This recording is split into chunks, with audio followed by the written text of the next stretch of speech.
The international system is facing accelerated transitions as competition between the great powers intensifies. Join this important dialogue with the Kingston Consortium on International Security. Ladies and gentlemen, my name is Lieutenant Colonel Chad Pillay. I am the U.S. Army War College Visiting Defense Fellow at Queen's University. Today, we will be having day one of 4 days of the Kingston Conference on International Security. The topic of the conference is the military's role in the pandemic and future crisis, as the title. A few admin points to put out. First, as speakers are speaking either in English and French, there will be a simultaneous interpretation available. You can find that at the lower right of your screen, the globe interpretation. Additionally, all the bios of all the speakers are available at the kcis.org front page for those to go back and review at their own time. Second and third, Q&As will be provided. There is a button below for Q&A for those wishing to ask questions of the panels and the speakers. And at this time, I'll turn it over to Professor Stephanie Bent-Hutley, who is the Director for the Center for International Defense Policy at Queen's University. Thank you, Colonel Pillay, for the introduction. I'm very grateful to have our American and Canadian visiting defense fellows, Colonel Pillay and Colonel Teller, taking an active part in this conference. And I'd like to welcome all participants and attendees to the annual conference of the Kingston Consortium on International Security, or KCIS. To begin, let us acknowledge that Queen's University, where I'm dialing in from, is situated on traditional Anishinaabe and Haudenosaunee territory. We are grateful to be able to live, learn, and play on these lands. We also look forward to welcoming you back in the not so distant future, and thank you for participating in this virtual edition of our annual conference. Like many organizations, KCIS has been touched by the pandemic, and as part of the team who organizes this conference at the Queen's Center for International and Defense Policy, I know we could not have navigated this tough stretch without our friends and partners at the Canadian Army Doctrine and Training Center, the Strategic Studies Institute of the U.S. Army War College, and the NATO Defense College. You will see all partners represented on our program chairing different sessions. Thank you all for your continued collaboration and support. The goal of this partnership and of this conference, which has been going strong for over a decade, has been to bring academics and practitioners from around the world to explore pressing security and defense topics together. In addition to being an interesting conversation, we really pride ourselves on providing a space to share insights and perspectives across professional divides, to include experts from universities, think tanks, the government, and the armed forces. I also want to extend a special welcome to students, the next generation of scholars and experts who will take the stage in just a few years. You also bring unique perspectives to events like these, and I look forward to your engagement and participation. While I certainly look forward to resuming large-scale in-person conferences as part of our activities, the KCIS website has been revamped to offer webinars, podcasts, policy briefs, and curated content. And that's also where you will find the products and publications coming out of this 2021 edition of our annual conference. The title of our annual conference is In Case of Emergency, the Military's Role in the Pandemic and Future Crises. When we picked the title, we didn't necessarily anticipate that the pandemic would still be impacting our lives in the day-to-day. What was clear very early on in this crisis, however, is that governments at all levels and health infrastructure was overwhelmed. In case of emergency, a national and a global emergency, the military is on call to support civilian authorities. In Canada and elsewhere, the military took on this additional task domestically and then continued to operate abroad, adapting missions and operations to the constraints imposed by COVID. It is certainly too soon to call this a post-pandemic world. Vaccine distribution is proceeding unevenly across regions, highlighting underlying economic and state capacity disparities. It is not too soon, however, to take stock of the pandemic from the perspective of Western armed forces and their close allies and partners in other regions. While we probably all just want to move on in haste, it would be unwise to do so without reflecting on the lessons learned over the past 18 months and using these to strengthen national emergency resilience for future crises. Taking a global perspective, the world has also changed over the last year and a half.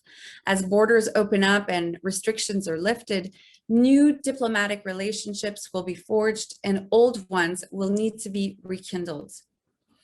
As was clear during the NATO Defense Ministerial last week, allies are also updating and reassessing their threat assessments as some vulnerabilities have been made more salient by the global crisis, and some adversaries seem to have been emboldened, as though the pandemic has hardened their stance and reduced room for compromise.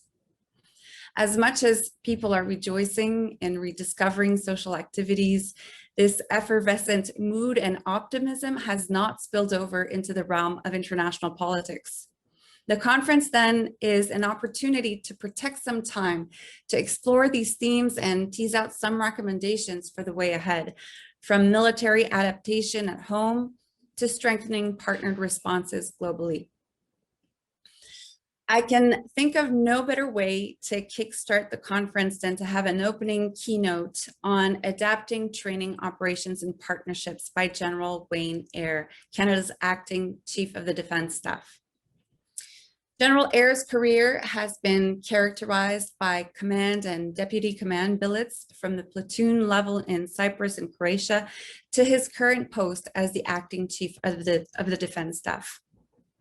Since those early deployments while stationed in Canada, he commanded the 3rd Battalion, Princess Patricia's Canadian Light Infantry, 2 Canadian Mechanized Brigade Group, 3rd Canadian Division, and Joint Task Force West, as well as the Canadian Army and Military Personnel Command. Command during domestic operations has spanned the company to task force level in support of fires, floods, G8 Summit security, and the 2016 Fort McMurray evacuation. Internationally, in addition to Cyprus and Croatia, he has commanded at the company level in Bosnia, led the operational mentoring and liaison team in Kandahar, and was the commanding general of the NATO training mission in Afghanistan. General Eyre has served as the Deputy Commanding General of Operations for 18 U.S. Airborne Corps and as the Deputy Commander at United Nations Command in Korea, the first non-U.S. service member to ever do so. General Eyre's staff tours have been at the unit, area, operational, and strategic level. He is a graduate of the U.S. Army Special Forces Qualification Course, the U.S. Marine Corps School of Advanced Warfighting, and the U.S. Army War College. He holds master's degrees in military studies, operational studies, and strategic studies. Included among his many decorations are the Order of Military Merit in the rank of Commander, the Meritorious Service Medal, the Order of National Security Merit from South Korea, and General Eyre was 3 times awarded the U.S. Legion of Merit, including at the rank of Commander. General Eyre has been in uniform since joining the Army Cadets at the age of 12, and since that time he has been a student, practitioner, and leader in the defense and security environment, including now as acting Chief of the Defense Staff. General Eyre, the floor is yours, and thank you so much for taking part in KCIS. Well, good morning, bonjour, Kwei. I'd like to begin by acknowledging that I'm speaking to you here in Ottawa from the traditional territory of the Algonquin Anishinaabe people. And Stephanie, I want to thank you for that kind introduction, and thank you for inviting me back to KCIS. Now, you may not be aware, but Stephanie is the Honorary Lieutenant Colonel of the Princess Wales Own Regiment in Kingston. And she's also the co-host of the Battle Rhythm podcast, one which I listen to on a regular basis as issues related to the armed forces are routinely discussed. Now, in both of these roles, as well as through her work at the Center for International and Defense Policy at Queen's, Stephanie is an important voice, an important part of the conversation at this pivotal moment in the history of the Canadian Armed Forces.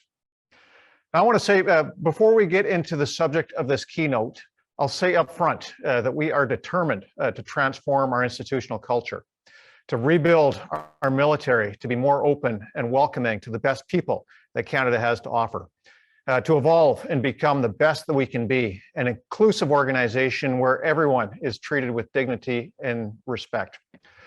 Concrètement, nous sommes déterminés à être un employeur de choix dans un marché très concurrentiel.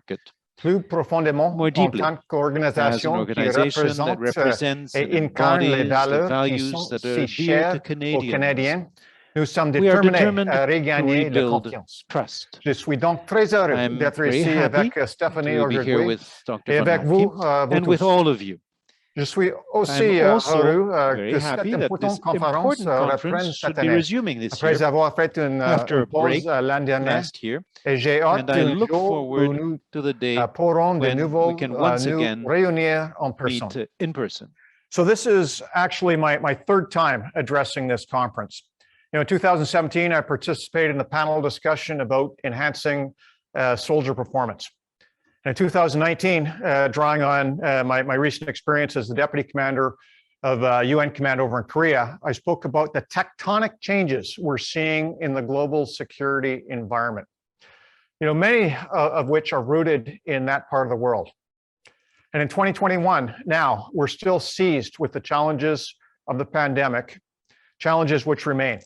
After a year and a half, an unavoidable influence over every facet of our lives and our work. That we are here gathered today, albeit virtually, to testament to this conference's ongoing relevance.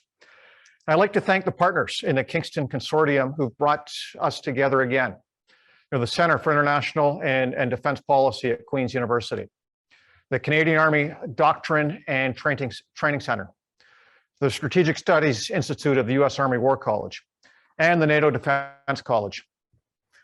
Personal aside, I've got a personal connection to three of the four partners. I'm a graduate of both the schools at the Canadian Army Doctrine and Training Center and the U.S. Army War College, as Stephanie mentioned. And my wife is a graduate of Queen's University. So it's good to be back again. So the consortium is a great partnership doing important work. It brings together the best minds from all sectors of society, government and NGOs, academia and the military, the private sector and other stakeholders, to deepen our understanding of an ever-evolving and more complex global security environment. Un environnement dans lequel l'ordre international fondé sur les règles que nous connaissons depuis 70 ans est sous pression, fragile et vulnérable.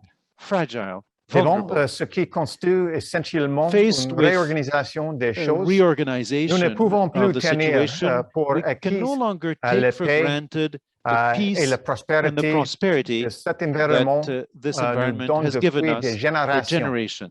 Ours is an increasingly multipolar world with authoritarian states on one side, liberal democracies on the other, and a number of states sitting in the middle, watching, waiting, wondering which way the balance is going to swing, and ready to line up behind whoever seems to have the most to offer them.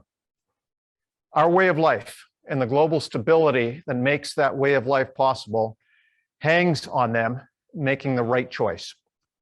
And these authoritarian states are growing in influence, seeking to undermine the liberal democracies of the world, employing tools and tactics just below the threshold of violent conflict.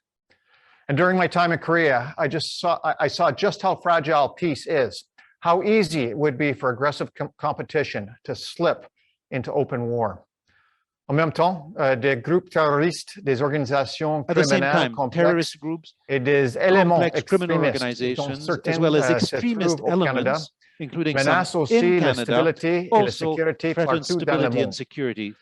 De nouvelles technologies d'intelligence artificielle aux armes hypersoniques et passant par l'informatique quantique changent le visage de la guerre. For the first time in 7 decades, liberal democracies are overmatched qualitatively and quantitatively.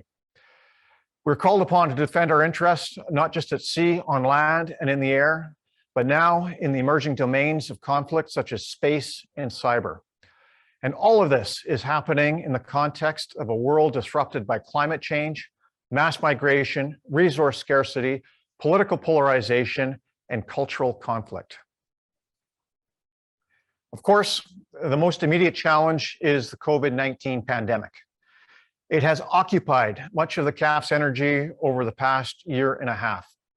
Operation Laser is our armed forces' general support for federal and provincial governments in response to the pandemic. And Operation Vector is our support specifically for the distribution of life-saving vaccines. Right from the beginning, Canadian Armed Forces members were there to help Canadians scrambling to return home from all corners of the world before the borders shut down. In fact, in March of 2020, we put 24,000 members on standby to do whatever was required to fight the spread of COVID-19. Lots of unknowns at that time. To express the magnitude of this mobilization and the pressure it put on the CAF, consider this. Besides drawing on our regular forces, it included the largest activation of part-time reservists to full-time service since the Second World War. As far as domestic operations go, the COVID-19 response has been historic, unprecedented in scope and tempo. Since then, our people have responded to nearly 70 COVID-19 related requests for assistance from federal and provincial and territorial governments and agencies. They've cared for the most vulnerable among us in long-term care homes. They've assisted more than 100 First Nations communities. They've worked with the Public Health Agency of Canada to make sure medical gear, personal protective equipment, and most notably, vaccines got to where they were most needed across the country.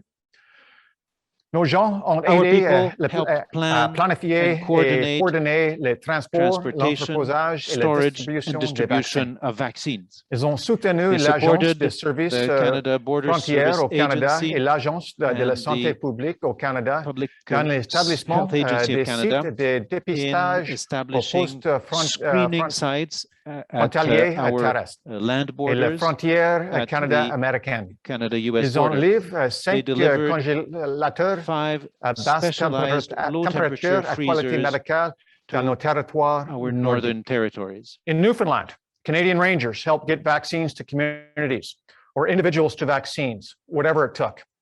In Nova Scotia, CAF members assisted at test sites. In Ontario, CAF members assisted with contact tracing and associated reporting.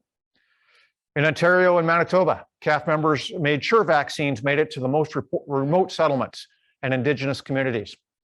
In British Columbia, we provided the arena at CFB Comox to serve as a vaccination hub for the surrounding area. In Alberta, right now, as we speak, some of our CAF nursing officers are helping ease the load on overburdened hospitals, and we've just started helping out in Saskatchewan with medical support. For more than a year and a half now, when asked, Canadian Armed Forces members have been there, helping with wellness checks on individuals, producing and distributing non-medical, but still vital supplies such as food, water, firewood, and other necessities of life. Les membres des Forces armées canadiennes ont assuré le transport des marchandises et des personnes vers les lieux où ils étaient les plus nécessaires. Ils ont donné des soins médicaux et du soutien. Ils ont aménagé des installations d'isolement pour les personnes atteintes du virus et former du personnel civil pour assurer le fonctionnement et l'entretien de ces sites. I could keep going on with that list, but it's been a long 19 months. Now, when the average Canadian thinks of their Navy, their Army, or their Air Force, these are not the images that usually come to mind. But the pandemic has drawn upon the entire range of talent that the Canadian Armed Forces has to offer. Skill sets many Canadians probably don't even realize we have. Doctors and pharmacists, planners and administrators, engineers and information technology experts. Many, many, many different kinds of boots on the ground. But the people wearing them have two very important things in common. They all wear our flag, and they're committed to serving Canada and Canadians. Nous nous attendons We à ce expect que ces that services those demeurent services will nécessaires remain dans necessary un avenir for the foreseeable prévisible, future, peut-être même pendant plusieurs perhaps années. even for Au several pays, years. si le gouvernement At home, et fait if la the demande government et ailleurs requests so, dans le and monde. elsewhere in the world. But all of the challenges but of all the challenges our people have faced, maybe the biggest has been doing all of this while dealing with the deeply personal aspects of the pandemic. Comme tous les autres Canadiens, les membres Like des all Forces other armées canadiennes Canadians, ont dû se Canadian reprendre Armed Forces en members main have had to deal dans with un monde curvy chamboulé. topsy world. Nos maisons sont Our devenues homes des have bureaux, become des écoles, offices, des schools, services de garde. daycares. We've been cut off from extended family and real life social networks. We've lived in fear for the health and safety of the people we love, with the despair of isolation and the stress of not knowing when or for a long time if it would ever end. But for an institution such as the Canadian Armed Forces, an institution dedicated to service, to stepping up when others step aside or step back, for our people hunkering down at home to wait it out was never really an option. We made the health and safety of our members our top priority, found ways to adapt and to keep working. Now, I am beyond proud of each and every member of our team and will forever be grateful for their service in these extraordinary times. But still, the pandemic has had far-reaching effects on the Canadian Armed Forces' strength and readiness. Comme je l'ai expliqué, As I explained earlier, nécessaire aux opérations au our pays a commitment réduit to les ressources domestic disponibles operations has pour faire face aux reduced défis resources et available aux to menaces face de the sécurité challenges mondiale and dont le threats nombre to ne global security cesse d'augmenter. that are ever growing. Et en termes de And in nombre, terms of nous sommes numbers, loin de we la are force far from qu'il nous faudrait, having the complement we surtout would need, dans une especially cohorte in particularly particulièrement essential essentielle. cohort. The regular force has shrunk by more than 2,700 members since the beginning of the pandemic, a number mirrored in the reserves. Our recruiting is already challenged by an erosion in the CAF's public image, driven by revelations of misconduct, and heightened competition with other employers for Canada's brightest and best. But COVID has further exacerbated this challenge, and our recruiting has been about 1/3 its normal rate due to pandemic-imposed restrictions. The recruiting system that was already challenged in throughput, COVID-19 has extended these timelines.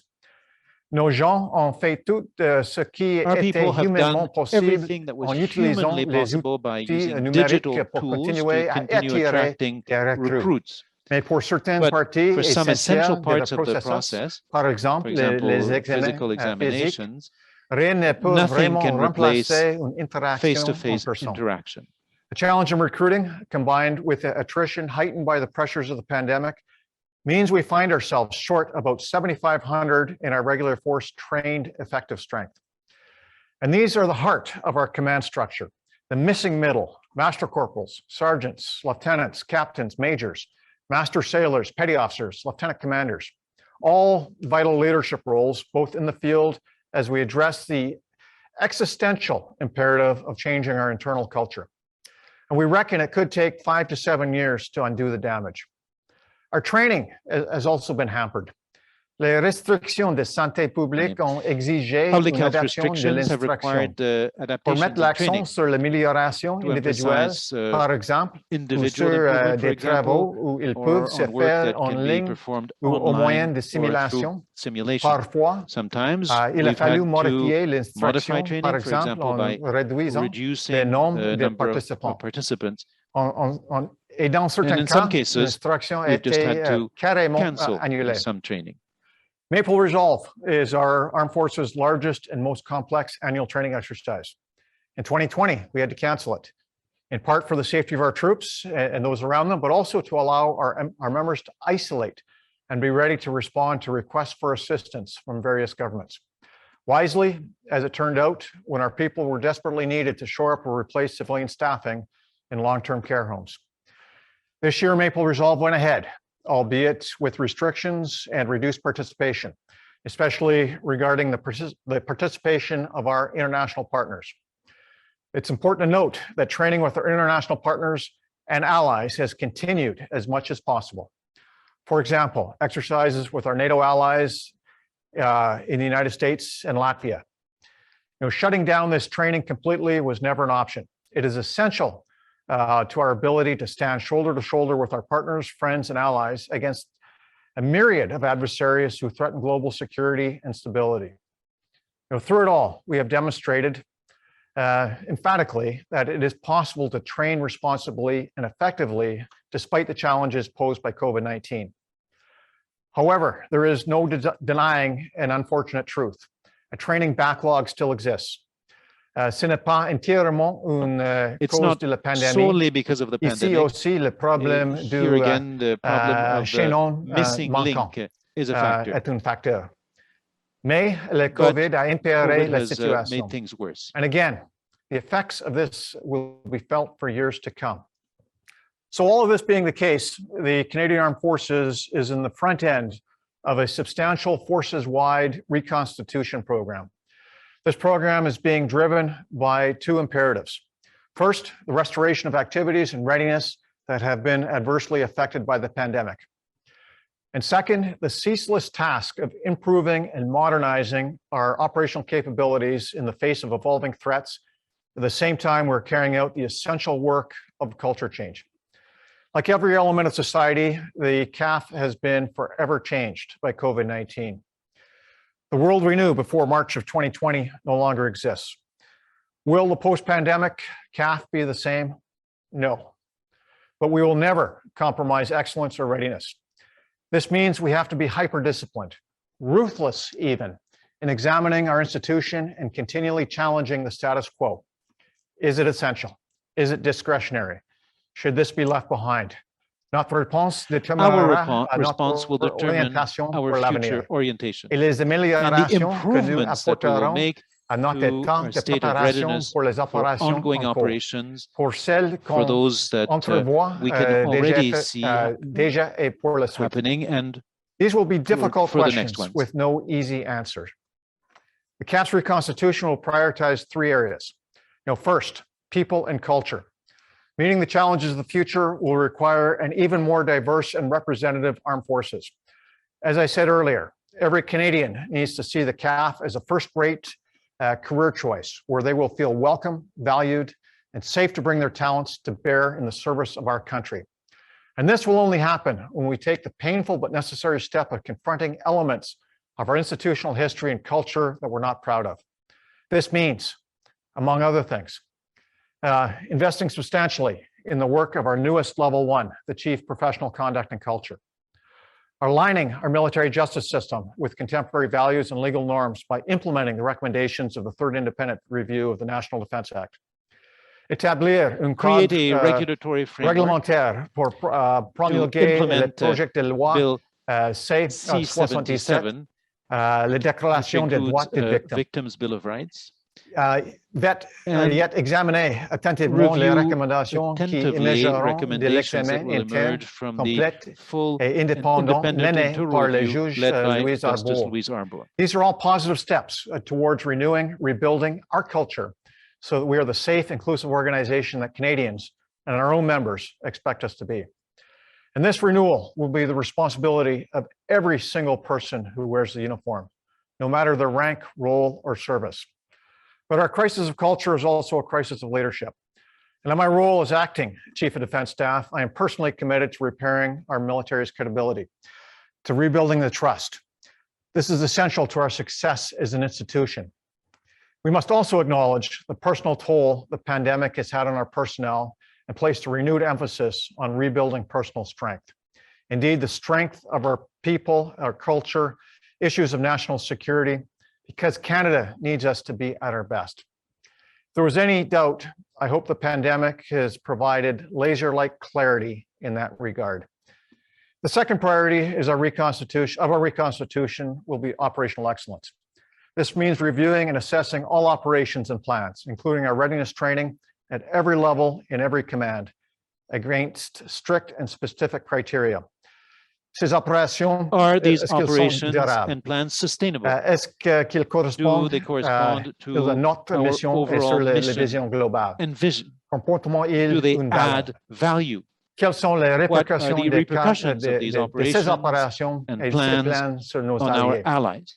And then setting our operational expectations accordingly. In all we do, we must always be ready to conduct contingency operations. And the third priority for our reconstitution is modernization. To remain ready and relevant, it's imperative that we invest in sweeping upgrades to our sustainment function and our digitization efforts. And we have to recognize that our current force design, how we approach operations and manage our people, both regular forces and reserves, is still rooted in the Cold War era. It's difficult and often painful to upend traditional approaches that go back generations, the tried, the trusted, the true, that's been earned in blood. But this too is work that must be done, up to and including structural changes to the services. Tout cela s'est All passé that avant was happening COVID-19. before Et COVID-19 and n'est donc is pas therefore un résultat not a direct de la direct pandémie. outcome of the Et il pandemic. reste cette But nonetheless, reconstitution this doit se reconstitution faire dans le must contexte happen in the de la pandémie context de of COVID. the COVID pandemic Parallèlement, and in à un examen parallel to a post-opération detailed détaillé de la post-operational réponse review des forces of armées the Canadian canadiennes à Armed la Forces pandémie. response to the pandemic. Cet examen This est à review venir. has yet to happen. With that said, let me share some initial observations. Now, firstly, doing command and control virtually will never completely replace hands-on supervision or face-to-face intervention. The human interaction is still needed. Secondly, given a do-over and the critical importance of readiness, I would find ways to maintain higher levels of training and recruiting. Thirdly, the pandemic revealed the vulnerabilities of supply chains, ours included. We work closely with many industry and government partners, and where they were affected by necessary restrictions, border closures, regulations, and most importantly, concerns for everyone's health and safety, so we were. But through constant communication and collaboration, we kept moving forward.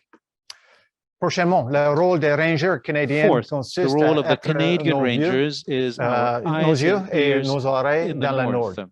Et leurs activités And their sont activities are censées supposed se to be limiter limited à un to mandat a très very précis. specific mandate. Ils ne devraient They pas ought not aider to les be autorités helping civiles civilian dans les authorities in situations qui situations that comportent un involve risque a risk of de confrontation. confrontation. Bref, leur rôle consiste Their à role soutenir les consists in forces armées supporting the canadiennes Canadian Armed et non Forces pas and à not agir comme agents de la in paix acting as peace ou à officers faire des or travail de in working développement as communautaire ou community d'aide sociale. builders or social workers. Ou la portée du But travail since the accompli beginning of par the les pandemic, rangers canadiens the depuis le Rangers, début the Canadian de la Rangers pandémie est have taken on considérable. projects Et les that risques went sont alliés well beyond, along with the risks, bien au-delà le their mandat original original. mandate. Finally, the CAF Health Services, which are really just intended to support members of the CAF who are not covered by provincial and territorial health services under the Canadian Health Care Act, were already at a strained capacity before the pandemic. And COVID pushed that even further. Every medical professional who's called upon to assist our government partners here at home, or one who's not free to deploy on other operations, or available for CAF members who need their help here at home, or to process, recruit medical files. This is part of a broader issue. The CAF's evolution over the years from a resource of last resort to a force of first choice that going forward needs to be addressed in a national context.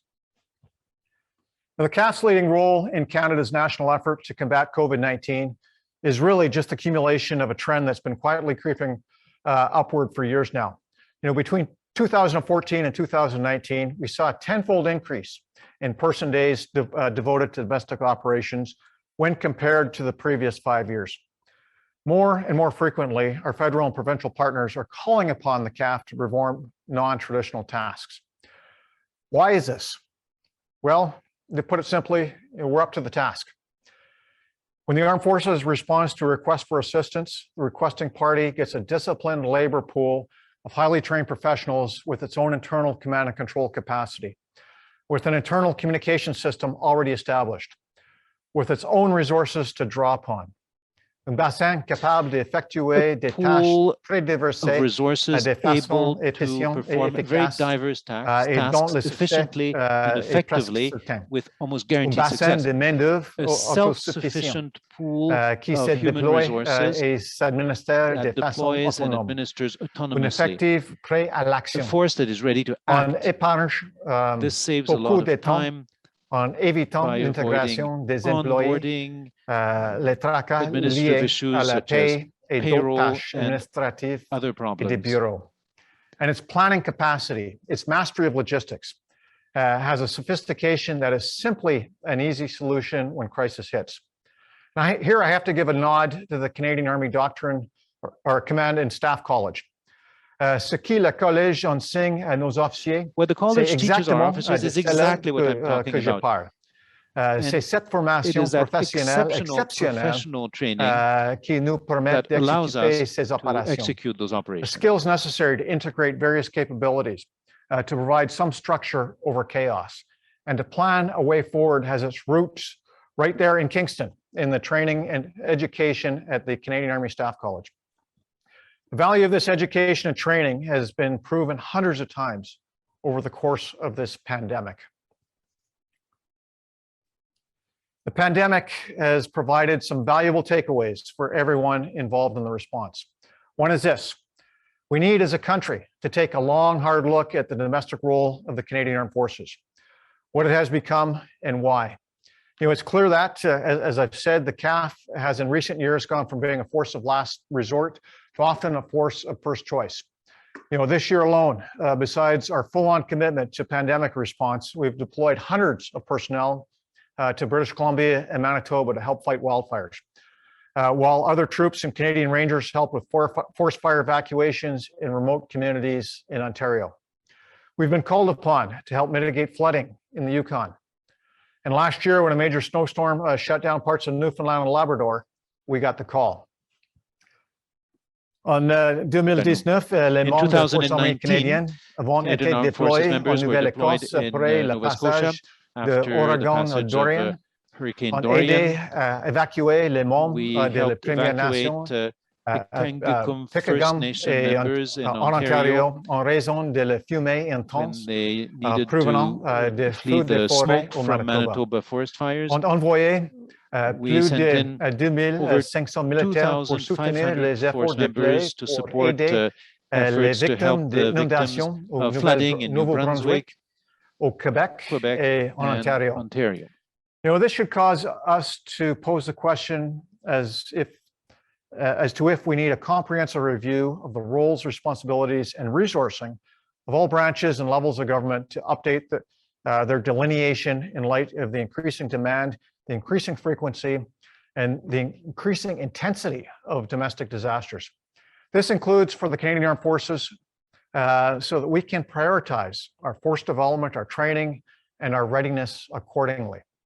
The essential function of the Canadian Armed Forces is to defend Canada and Canadians. How do we define the term defend going forward?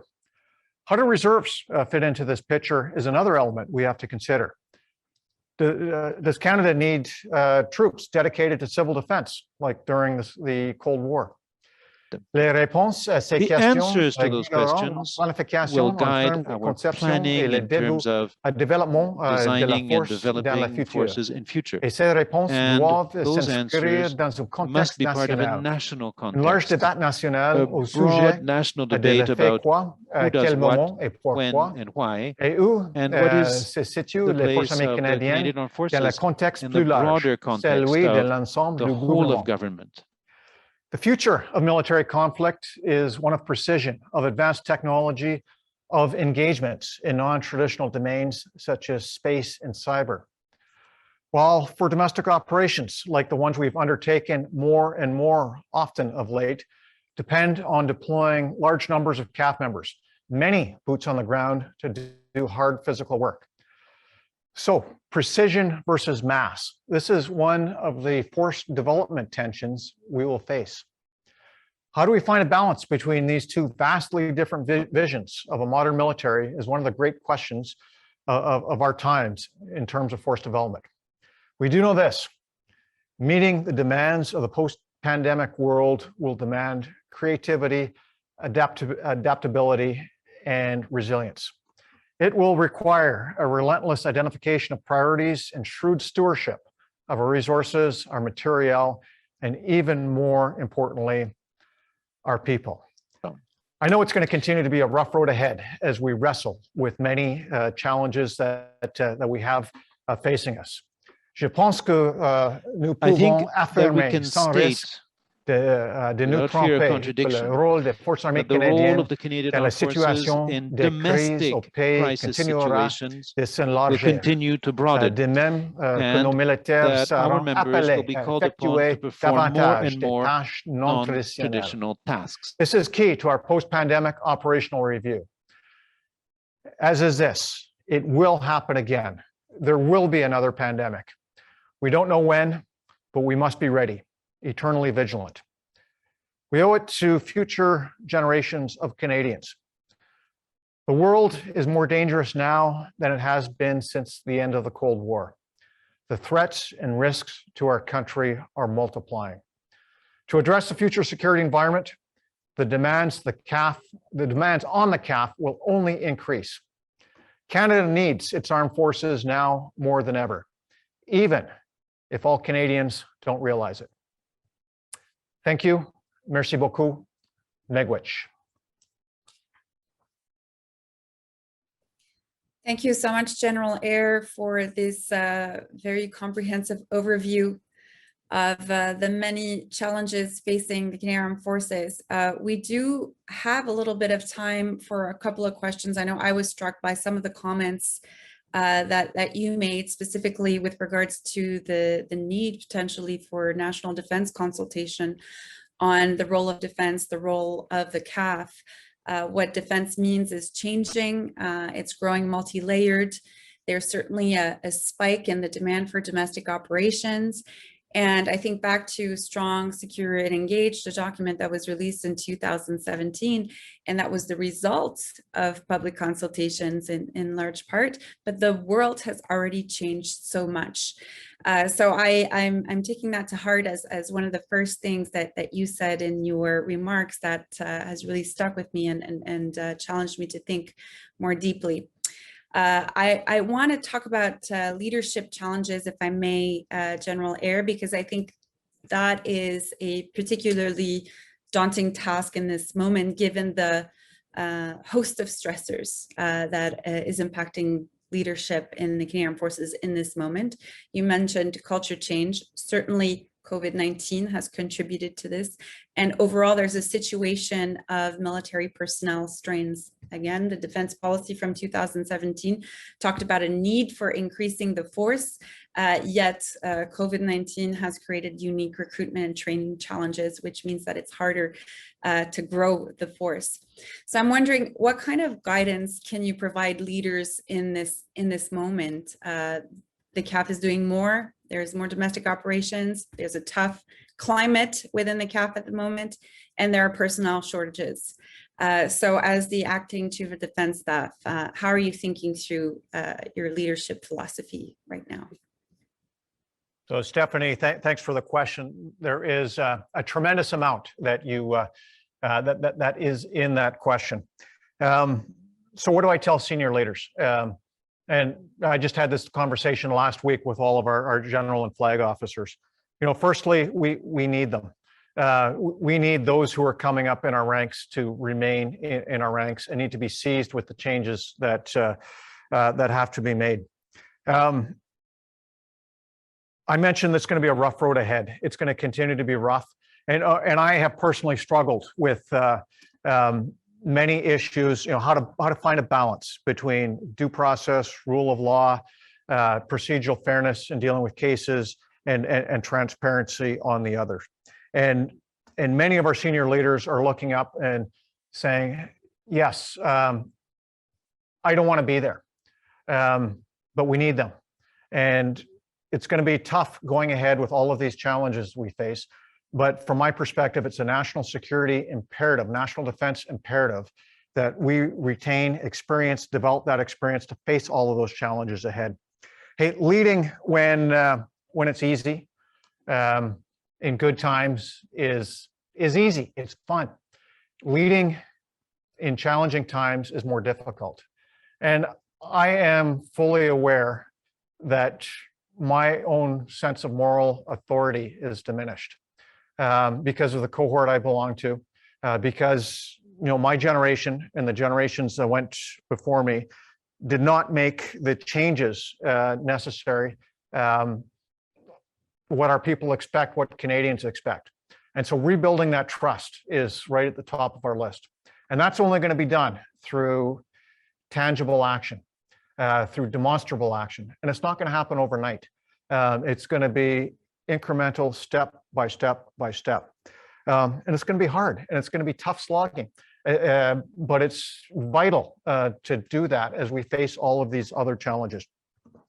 So in terms of some of the hard choices in front of us, starting last week and this week as well, all of our service chiefs, our various senior leaders are giving me back briefs on reconstitution. What activities do we absolutely have to keep doing? What activities, what initiatives can we pause? What can we stop doing? What maneuver space do we have to be able to create that capacity? Now, I talked earlier about the shortage of that mid-level rank level. That's perhaps my biggest concern as we face these challenges. Where do we prioritize that ability to change? Because I can have all sorts of grandiose visions, ideas, initiatives, but if we don't have that mid-level leadership who can affect that change, who can do what I like to call the stubby pencil staff work for implementation, we're not going to be able to get it through. So prioritizing that is absolutely critical. So as you can see, lots of leadership challenges, but we need our mid-level leaders to dig deep and do this for the institution, to put service before self, not to retreat into retirement, but to advance forward and take the challenges we face head on. Thank you, General Eyre, for answering the question. And if I may, I will go into another one that is related to the theme of our conference, primarily focused on COVID-19 and drawing out some of the lessons learned. Now, you mentioned that there would be a post-pandemic operational review, and I think it would be very important for our panelists, participants, and attendees to have a better understanding of how this will be done procedurally. So I know this is not yet underway, but if you can share any of the contours of that process with our audience, I think that would be very valuable. And then I was wondering as well if there is something uniquely Canadian about the way that the Canadian Armed Forces handled a pandemic crisis, trying to anticipate some of the results from that lessons learned exercise, and also comparing to what other allies and partners have done.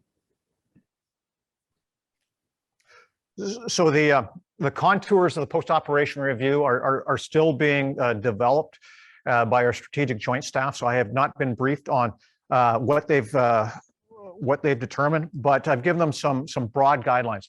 I really want to take a look at our command and control, and was that effective and efficient in the pandemic, especially given for domestic operations how we're set up with our regional joint task forces.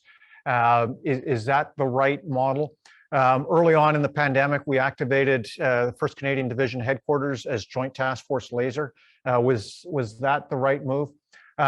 Did anything slip through the cracks in this distributed, very virtual command and control arrangement? Is there a better way of doing business continuity? What have we learned in terms of remote work, remote systems? That can help us out. What have we learned with respect to our supply chain that needs to be fixed? What have we learned with respect to the requests for assistance from other governments, other government levels and of government and other government departments? Early on, we put in place something called a comprehensive request for assistance with public safety. Is that a best practice? Because it has streamlined many of those 70 requests that I mentioned. Are there further lessons to do with in terms, or to learn in terms of resiliency strategic resiliency for recruiting and maintaining our end strength that we need to draw upon. You know, at the operational level, what lessons have we learned in terms of operating in this pandemic environment that we need to continue to draw forward and have ready for when that next pandemic hits, whether it's 5, 10, 15, or 50 years from now. And so that when our successors, 2 or 3 or 4 times in advance, can pull out the lessons learned. Okay, this is what they did 50 years ago. This is what we can learn. It's that type of material that I want to make sure we capture because I believe it's our professional responsibility to contribute to that body of professional knowledge, which will make us better for the next one. Thank you so much. The second part of your question, yes. Pardon. What was uniquely Canadian? I've compared notes with colleagues in other militaries, and you know, many have had similar experiences in terms of vaccine distribution. I think some of the unique experiences we had were the employment of the Rangers in northern communities. Many others don't have that construct. Our involvement in long-term care facilities early on garnered a lot of interest from our allies, and we shared lessons learned from that early on. So I would say that would be a unique contribution that we made as well. I think those would be the 2 big ones. Excellent. Thank you very much. And certainly that gives us lots of work in the 4 days that we have for this conference to touch on a lot of these angles and perhaps feed into that process of reflection on the lessons learned once we gather everyone's input and recommendations. So we do have some questions from the audience, and I may offer for this one with the little time that we have left. So I will just read it as it is showing up in the chat box. But as you mentioned, CAF services are top-notch, if you will. And as it turns out, for the provinces and governmental departments, mostly free. And this individual is wondering whether this is a sustainable way forward, asking more specifically, how can the CAF convince its clients that exploring the option of creating other entities be applicable?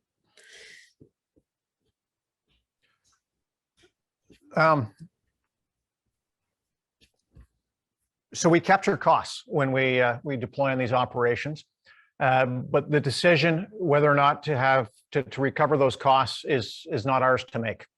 So that is a question that would go beyond the CAF. Is it sustainable?